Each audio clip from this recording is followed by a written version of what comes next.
It's your girl Jade Ashley, and I am finally back with an all new video of when the beat drops. And it's still the same. If you want to hear my 5 hottest beats in music of this week, then of course you know you gotta stay tuned for more. Alright guys, so we are finally back with when the beat drops. It's been literally over a year. I'm excited to be doing this. I've been bullshitting, I ain't gonna hold y'all, but you know, I said I held it off for too long. We back, we about to do this. I'm gonna keep it on this side, cause you know, keep it on this side, you know. But yeah, I'm excited to give y'all my 5 hottest beats of music of this week. And you know, let's just get into this. So my first beat of this week, I have to talk about Queen Naija making her very first late night talk show performance debut, you know, type of situation. So although I haven't been doing when the beat drops for a really long time, I still have been doing, you know, videos here and there. And one of my last couple of videos that I did a review. YouTube, they messed up my quality, but that's a whole nother topic for another day.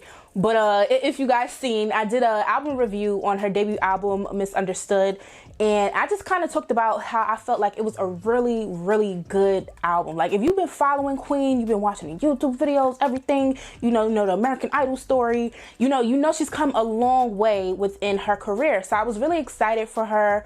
I love her growth, everything. So when I had seen that she was doing her first, you know, late night talk show performance and stuff, I was excited to see. I gave y'all my top 5s, everything. I went down the whole album. So I was excited for her. I love this album, right?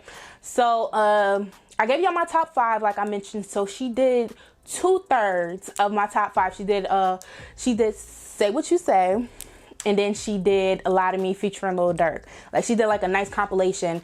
And just watching it, I just want to say again how proud I am of Queen. Like, y'all know, I ain't no hater. I love to see people grow. I love to see people win and stuff like that. So just to see her like on Jimmy Kimmel performing these songs from her debut album, I had kind of like a proud mama moment. I am a little bit older than her, like about what, like 2-3 years. Like, we basically the same age group.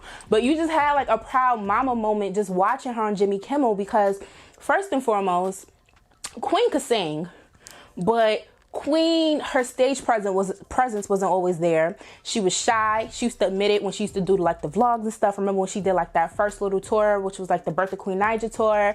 Like, there was just like so much that she had to go through to grow to be the artist that she is now. And then to think about it, like, that was only her debut album that she just released back in October. So there's like so much more growth for her, but just to see the growth that she's had, you know, since then was so amazing. So first and foremost, Queen's stage presence, A1. Like, her stage presence has grown so much. But not only that, her vocal ability has grown so much.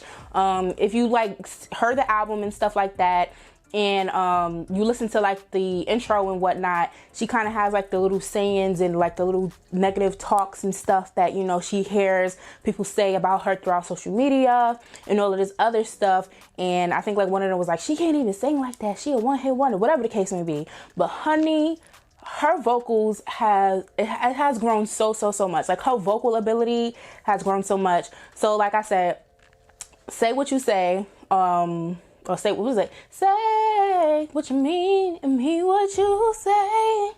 That's my song, y'all. But she delivered vocally. That was the soft, you know, slow ballad. She delivered. She did what she had to do vocal wise to let them know, to let that late night talk show audience know that she can actually really sing. And then, you know, Lil Durk joined her on stage to perform their song Lie to Me, which I told y'all was part of my top 5 as well. I absolutely love the song. And one thing I like about the performance with that was the outfit that Lil Durk was actually wearing. So like, if you pay attention to social media and stuff like that, he actually had the King Von jacket that he had recently to, like, you know, pay tribute to him and stuff like that. And if I'm not mistaken, because this performance was pre-recorded, because I know she said something about the performance last week and, you know, it aired this week. But I think, you know, the way I be looking at stuff, I think the same day that him and Queen actually recorded that performance was also the same day that he shot the music video for Still Trappin'. You know, shout out to Lil Durk. He just recently had the #1 rap album in the country, according to Billboard and stuff like that. He dropped his album, The Voice, which is also a tribute to King Von. And the the most popular record on there is the Still Trappin' song, which is featuring King Von, and he released like the unofficial video as well. And in that music video, he's wearing literally the same outfit, and he has like the spray painted King Von on the back and all of this other stuff. So I mean, it was really, really dope. And I mean, just kind of like segue, since we, you know, mentioning King Von, he actually did drop, or his team dropped his Armed and Dangerous music video this week as well. I know Armed and Dangerous was actually the music video that he was supposed to drop on November 6th, but unfortunately that was the day that he was murdered. Like, there was so much I learned about him after the fact. Like, I always hate when I learn about people after, like, when it's too late. Like, that really grinds my gears. But I just kind of feel like I'd rather learn about them than not know anything about them at all and stuff like that. So I think when I did my makeup tutorial, I kind of let y'all, you know, I was just talking about random stuff, and I had mentioned, because around that time is when some dumb ass want to leak his autopsy photos. But like, since his passing, like, there's so much I learned about him. And sometimes I be feeling guilty about it, but I mean, it is what it is, or it's the truth and stuff. But I like heard like so much of his music, so he was like so dope. His music is so dope, because no matter what, like, his legacy is gonna like live on, his music is gonna live on, and all this other stuff. So there's like so much King Von music that I absolutely love now within this 2-month span since his passing. I really wish I was put on, and somebody put me on and let me know prior to, you know, his passing and stuff like that. But yeah, all around, just blessings to his family's loved ones, everything. But the performance with Queen, Lil Durk, they killed it. I absolutely love it. I love Queen's her growth. I was gonna say her birth, but I love her growth. And it's just honestly, the one thing I said to myself after watching that performance was, I really want the world to go back to regular, because I want to go back to doing concerts and everything, because Queen get a concert, she got a tour going. Please best believe I'm gonna be there front and center, singing literally every single song at the top of my lungs. That's just how much I'm just so happy for her growth and prosperity and everything within her career. But aside from that, we're gonna move on to my second beat of this week, and this is so exciting, and that is Jazmine Sullivan's new project, Heaux Tales.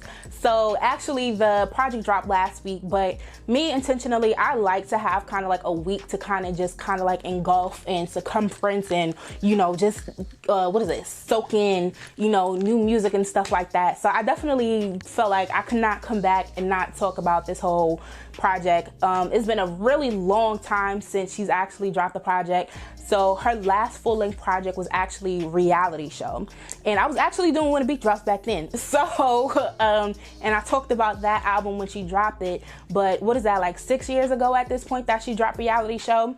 So a lot of people, they just been like, Jazmine Sullivan, we want you to come back, we miss your voice. I remember at one point in time when she did kind of start like slowly popping back up, she had said at first that she had took that break from music because like she didn't want to do music anymore, she wasn't feeling the industry. And then I remember one interview, and I think she said it recently in another interview, but she had said before that she actually lied and, you know, said that she wanted to take a break from music. She really wasn't feeling doing music and, you know, everything, just because at that time she was in like a really bad relationship and stuff like that. But she looking good, sounding good, and like the whole entire project is just an amazing body of work. I love the way the entire thing is, you know, laid out and stuff like that. So I just kind of wanted to run down a few of the songs, not all the songs. We're not going to, you know, make it too long, but first and foremost, I just have to say that I just kind of feel like there's a new confidence that I kind of hear in Jazmine Sullivan's voice. First and foremost, if it's anything we need to know about Jazmine Sullivan, or if it's anything that's already known about Jazmine Sullivan, is she can sing her ass off, sing her throat off. No one is fucking with her when it comes to vocals. That's first and foremost. Even if y'all look at that old clip when she was in The Wiz, she was Dorothy and she was singing, like, even at a young age, nobody was fucking with her when it came to the vocals. That's first and foremost. But I just kind of feel like with this project, and I guess like the topic of, you know, the album and stuff like that, there's just kind of like a new kind of confidence and just like, I'm that bitch type of vibe that I kind of get when I hear her voice on this project and stuff like that. But aside from that, I will say, if y'all know me, if y'all seen any previous Q&As and stuff like that, y'all just kind of know my life a little different. So I can't relate to some of the tales and stuff like that on this project, but I will say that the music was good, the stories were good, and I like how, you know, she had the song, and then, you know, she had a specific tale, which was pretty much like a specific, I guess like relationship, or if you want to call it a Heaux Tale, that kind of like comprehends and goes with like each song and stuff like that. So Pick Up Your Feelings, I kind of just feel like it's just like that boss ass record. Like I just love it. Like I just feel like the whole entire vibe when it comes to that whole situation. But I think my favorite tale out of all the tales is Ari's tale, which is Ari Lennox. And I just kind of feel like if you follow Ari Lennox on social media and you just see her on a regular basis, you see like when she goes live and when she talks to people and like how she talks, like she's so soft spoken, but the things that she says, and it'd be funny, but she be dead ass at the same time. Like, so I feel like Ari's tale was probably my favorite, because she was like, what she said something with, girl, do you know what she said? I don't know who she was talking about. I really want to know who she was talking about in her tale, but I guess he was like known in the industry or something like that. And she was like, I was ready to ruin my career for it. She was like, and it was like, girl, did you see what Google said? But she said, but I know what that dick say. Like, it was just so like, I don't know, like, love Ari Lennox. Like, she's a whole vibe. Like, she's just different. Like, aside from being talented vocally, just as a person, personality wise, she's just different, and I love it. But aside from that, the tale that kind of went with Ari's, the song that went with Ari's tale was actually Put It Down. And I love the music, I love the vocals, the music, everything. Put It Down, and that whole song is a bop. But the message, I can't relate to it at all. I love Put It Down, but cannot relate to the message. She lost me when she said something about paying his rent, and I was like, all right, we gotta go. But the music is a bop. I love the song. The song is a whole bop. I love it. But aside from that, I also, because of the structure of the album, and because she tells the tales and then the songs kind of cohere with the tales and stuff like that, I will say hearing the tales made me understand Lost Ones better. Let me actually look at the track listing. The tale before Lost Ones was actually, what's her name? What was it? Rashida's tale. So Rashida, she told the tale about how she fell in love with this girl and all of this other stuff like that. The girl had introduced her to her friend. She slept with the friend, and then like I think they was engaged. She took the ring back. So long story short, it's kind of like when you fuck up a relationship, and just kind of like she said. Jazmine Sullivan at Lost Ones was like, don't go falling in love with someone else and all this other stuff. So Lost Ones was actually like the first single she dropped. And I ain't gonna lie, like I love Jazmine Sullivan, but that was a hard song for me to kind of get into. But when I listened to the entire project and I listened to the stories and then the songs that cohere with the stories and stuff like that, I completely understood the song. I got it. I'm so feeling it. I understand the vibe. I can't relate to it, but hearing the story and then hearing the song follow it, I get it. So like, I fuck with that song now completely. Aside from that, what other records was just like it for me? The Other Side. So The Other Side, I understand it. Can't relate to it in real life, but I understand it. And that's pretty much where you're just not trying to settle in life. Like, you see a life for yourself, and you know what you want to do for your life and yourself. So The Other Side is like, I might as well just move to Atlanta, find me a rapper.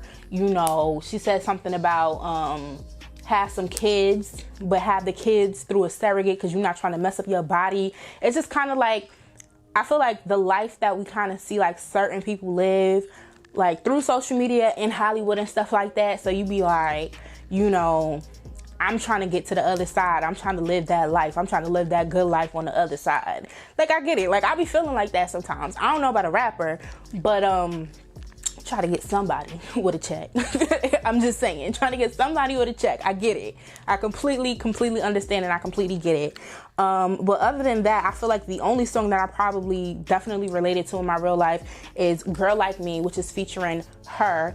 And I just love it. The first time I heard the song, the day that the project dropped, she actually did the NPR Tiny Desk concert, And I had seen the clip on Instagram. So before I kind of skimmed through the whole thing, but I was more so waiting to get to the performance with her, Jazmine Sullivan and her. And it's just them together, like, you didn't know you needed that mix. You didn't know you needed a Jazmine Sullivan and her collaboration. You didn't know. But now that you got it, now that you hear it, now that you hear how good they sound together, you just thank God that it actually happened. And the reason why I say I can kind of relate to that song is just because I just kind of feel like being a good girl, you don't win in life. Like, I've been a good girl and I ain't winning in life at this point. And it's just kind of like, you about to make a hoe out of me. Like, literally, hoes stay winning. I'll tell y'all that right now. I say that all the time. Hoes stay winning. But the way I was raised, the way my morals be set up and shit like that, I be trying to be a good girl, but it ain't working. So, like, it ain't working at all. Trust me. So, not to say that I'm trying to, like, switch up, or if you a good girl, switch up. Like, don't think I'm trying to send you that message. That's not the case. But I'm just saying, I feel like I relate to that song. That song spoke to my soul. So aside from the amazing, vocals, the amazing harmonies that they gave us, I felt that message. So overall, Jazmine Sullivan's Heaux Tales, I love the project from start to finish. Like, it's literally a whole story. Like, it's just it. So actually, because it's been out for a week, I'm sure you guys have heard it. If you haven't heard it, you definitely need to hear it. But if you checked out the project, definitely comment below and let me know your thoughts, because I would love to hear, other people's take on how they kind of like consume that project. But other than that, we are going to move on to my third beat of this week. And I have to talk about Funk Flex because, he's been making headlines this week. And to me, the way I'm looking at it is kind of like, why? And the reason why I say that is only just because I was born and raised in New York. I pretty much been hearing Funk Flex on the radio like my entire life. So it's just kind of like the way he moves, the things that he says and stuff like that is not out of the ordinary. So pretty much he's been making headlines this week because he actually did an Instagram live with Gilly the King and Wallow. I'm sure you guys know them. They're, $1 million worth of game podcast, and like, they're dope. Like, they definitely always have interesting conversations and all that good stuff. So they did an Instagram live. I think it's something that they're trying to make a thing on Instagram, actually, between, Gilly, Wallow, and Funk Flex.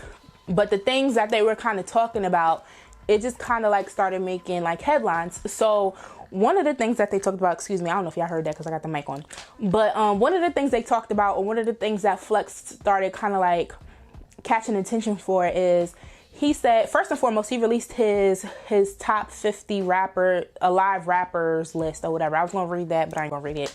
Head over to his social media if you want to see the rappers and stuff that he listed 1 through 50 that are alive that he kind of fucking with. He even put on the list, like, their pen game is kind of questionable, but that's a whole nother topic. But, yeah, so one of the things that he said that kind of just caught everyone's attention was, he said that Drake would have been better than Jay-Z had his reference tracks not leaked. And I'm assuming, because the only time that I've ever known this to happen was the reference tracks, the Quentin Miller reference tracks and stuff like that. So I'm going to give y'all a little secret for y'all that don't listen to New York radio or listen to like Flex on the radio just in general and stuff like that. Flex pop his shit on the radio all the time. He does this all the time. The things that he says, he does this all the time. Like, literally, I be in the car and Flex always is staying popping his shit. So, like, he'll pop his shit about you, but he'll still play your record. He'll sit here and talk about how you dress. Like, I promise you, like, not too long ago, he was playing WAP, Cardi B and Megan Thee Stallion.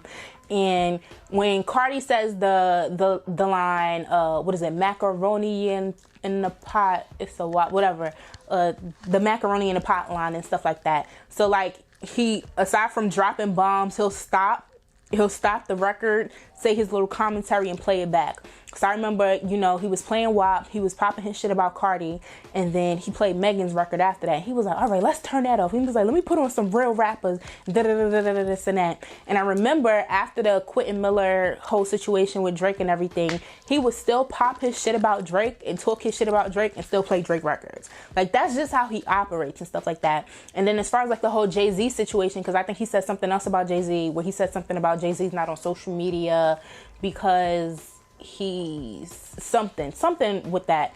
I can't pinpoint the exact situation, but he's had an issue with Jay-Z for a minute, and Jay-Z don't say nothing. Like, you don't hear from him. So yeah, that's just flex, y'all. That's his flex. And I promise you, not too long ago also, while I was in the car driving and I heard him and stuff like that, I remember I was driving back home and he got at the whole Rock Nation. Flex got at the whole Rock Nation. So he's in the middle of, I guess he's still in the middle of putting his album together. You listen to Flex every day. He working on his album. He got this person for the album, that person for the album. He asking people, who y'all think I should have on my album? Like, I don't know when this album's coming out. I don't think the whole project is coming out. I know that he dropped the record with King Von, Lurkin. He dropped that record. And I know he has a record with Fabio Foreign. I know he did a record with Rowdy Rebel after he came out. He talked about he got a record with The Baby. I think Stunner for Vegas too. Like, I think they might all be on the same record. DDG. Like, he just has like this record. So he'll tell you who he has on his album and stuff like that. But I remember one day, like, he just got at the whole Rock Nation. So like, if I could like remember the exact commentary from this one day, I guess he was trying to get some Rock Nation artists for his album, and the label wouldn't let it fly, and he just started popping off. Like, he just he talk his shit. That's all he do. And that's not all he does, but that's his thing. Flex will pop his shit on the radio. That's it. So if you don't listen to the radio, if you don't listen to Hot 97 on the regular and stuff like that, him saying, you know, oh, Drake would have been a better rapper than Jay-Z, had his reference tracks, or Jay-Z scared about this and that. Like, he does it all the time. Like, it was nothing out of the ordinary to me. But y'all let me know y'all thoughts. If you live in New York, or even if you listen to New York radio, because you can listen to New York radio and not actually be here and stuff like that. Y'all gotta kind of like back me up with that, because I promise you, I'm a diehard New Yorker, born and raised, been here my whole life, love New York radio, all of that shit. So this is just literally Flex's his personality. He does this all the time. So that's that on that situation. But aside from that, we're gonna move on to my next beat, and this is beat number 4. We're gonna talk about the BussItChallenge, because that's literally been a thing this entire week. So the BussItChallenge is kind of like a TikTok thing. I have a TikTok and I don't know how to use it. Somebody got to teach me. But so it's this whole challenge where it's the Buss It song, which is by artist by the name of Erica Banks, and this is kind of like, I want to say like her first viral record. I know she's still up and coming and stuff like that, but this is like her really first big record. There's a challenge going on. Everybody and their mama is doing it. And yeah, and I think aside from the challenges kind of like being a really big thing, I know another conversation that was had behind it is that just not too long ago, nobody was really trying to fuck with her, but you know, now she got this popping song, this popping challenge behind the song. Everybody love it.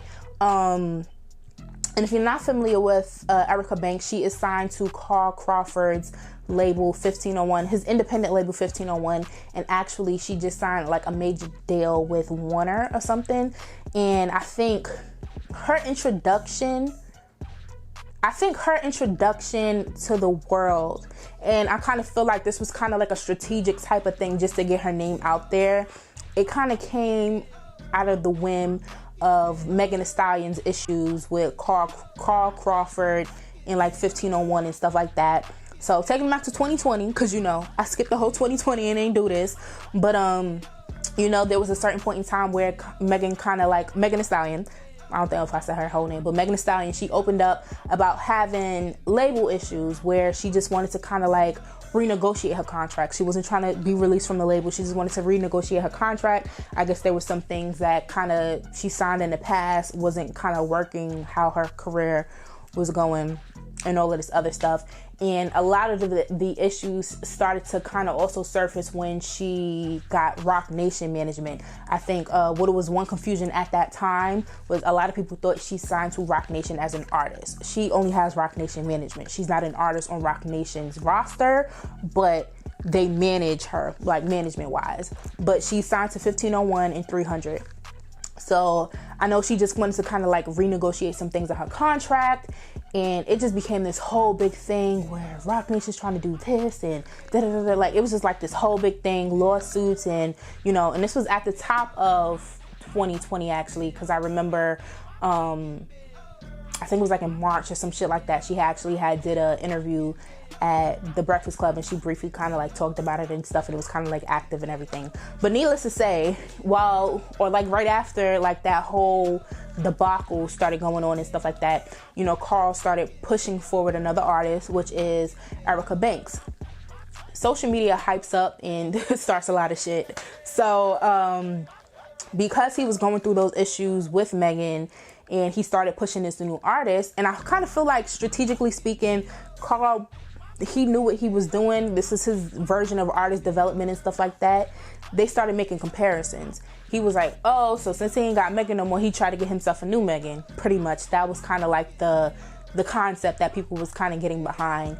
And, you know, people started comparing her to Megan, and it was like, oh, Megan, you already got a son. And, you know, because they're both from Texas, and like pretty much kind of pitting them against each other. Megan never responded. You know, me and Megan, we got the same birthday, so we nearly the same person. So like, you know, you just don't be responding to certain shit. So she hasn't responded to it. But I feel like even in some certain circumstances, Carl was even kind of like, you know, instigating the situation. He'll make little smart remarks and comments here and there and stuff like that. And, you know, pretty much that's how Erica Banks's name started to kind of like make it into like on a bigger platform. Because I'm not going to say like she didn't have a name and stuff like that. I'm not from Texas, so I can't say like the name that she didn't have like in the South or in Texas and stuff like that. But, you know, just that whole little, you know, trying to pit her against Megan Thee Stallion and make comparisons, and, you know, say that she was biting off of her, and, you know, Carl tried to make another Megan. Like, that's pretty much kind of like how, you know, her thing kind of started to like make its way.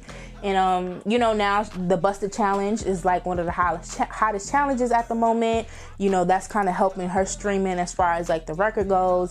But I'm like, y'all trying to put pretty much, I'm like, do y'all still realize at the end of the day, Erica Banks and Megan Thee Stallion is label mates? They on the same label still. But anyway, congratulations to Erica Banks. Like I said, like, I'm always here about, you know, watching people win. I love to see people come up. I love to see the underdog win and stuff like that. So I'm glad she actually finally had a record that can actually stick and just kind of like help her make a name for herself. And I hope that she has something really good to follow up with this whole situation, well, whole song and whatnot. So I haven't done the Busted Challenge, but I've been listening and seeing them all week. So yeah, shout out to Erica Banks. Comment below, let me know what y'all think about that whole situation. Let me know if y'all feeling the challenge. I did the challenge, or whatever the case may be, because, you know, it's the hottest thing right now. Aside from that, I have to talk about 34 plus a 35 remix, which dropped today. That's Ariana Grande's record off of her latest album Positions, which dropped last year. I mean, ain't that long ago, because it's still January. But yeah, so that was a really big record that dropped when her album dropped. And I remember when her album dropped, she was trending just because I kind of feel like that's an album where we get a different side of Ariana Grande. We so used to like the sweet little Ariana with the ponytails and, you know, the pop music. And if you want to take it back, you know, she was on Victorious. Like, we kind of used to that. So like, she got very grown and sexy, very sexual on that album, and especially this record. And I know when 34 plus 35 came out, and people started adding it up and realizing that that actually equals to 69, they was like, ah, that's clever. So that was definitely one of the popular records from her project. And she just released a remix featuring Megan Thee Stallion and Doja Cat. And I just finished talking about Megan Thee Stallion. Like I said, I love me some Megan. We got the same birthday. So I'll be like, technically we're the same person. But definitely Megan didn't have to be on that. I love me some Megan Thee Stallion, but she did not have to be on that remix with Doja. She really did it. Like, it was okay.